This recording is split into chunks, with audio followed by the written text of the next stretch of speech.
शानदार।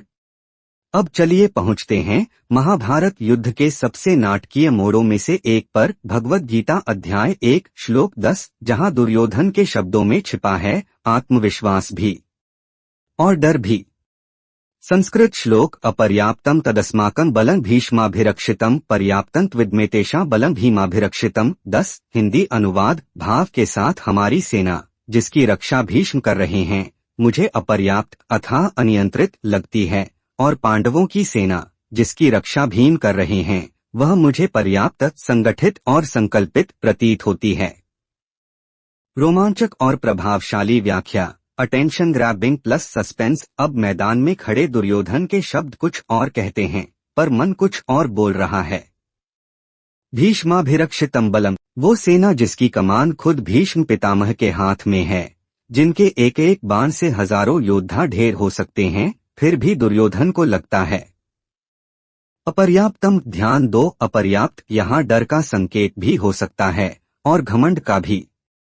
वो शायद कहना चाहता है हमारी सेना इतनी विशाल है कि कोई सीमा नहीं, या शायद इतनी बड़ी होने के बावजूद भरोसा नहीं हो रहा। अब सुनिए दूसरी पंक्ति, पर्याप्तं विद्मेतेषां बलं भीमाभिरक्षितम। पांडवों की सेना जो आकार में छोटी है लेकिन जिसकी अगुवाई भीम कर रहा है वो संगठित है, वह पर्याप्त है, वह जानलेवा है। यहाँ असली ड्रामा है। भीष्म और भीम दो भी एक ही युद्धभूमि पर, एक अनुभवी संयमी धर्मगुरु समान योद्धा, दूसरा गुस्से का तूफान, बल का ज्वालामुखी। तो अब सवाल यह है, क्या दुर्योधन के शब्दों में छिपा है आत्मविश्वास या हिलता हुआ विश्वास? क्या वह खुद भी भीष्म की वफादारी पर शंका कर रहा है? और सबसे बड़ा सवाल, भीष्म क्या वाकई उसका साथ देंगे पूरी ताकत से? अब कैमरा मुड़ता है भीष्म पितामह की ओर। अगला श्लोक 11 वही पल है जहां दुर्योधन भीष्म से कुछ मांगता है, एक संकेत, एक गर्जना।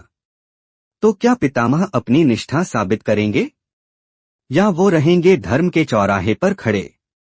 आइए अगले श्लोक में खोलते हैं युद्ध का सबसे भावनात्मक मोड़, जहां भीष्म की शंखध्वनि सिर्फ युद्ध की शुरुआत नहीं, इतिहास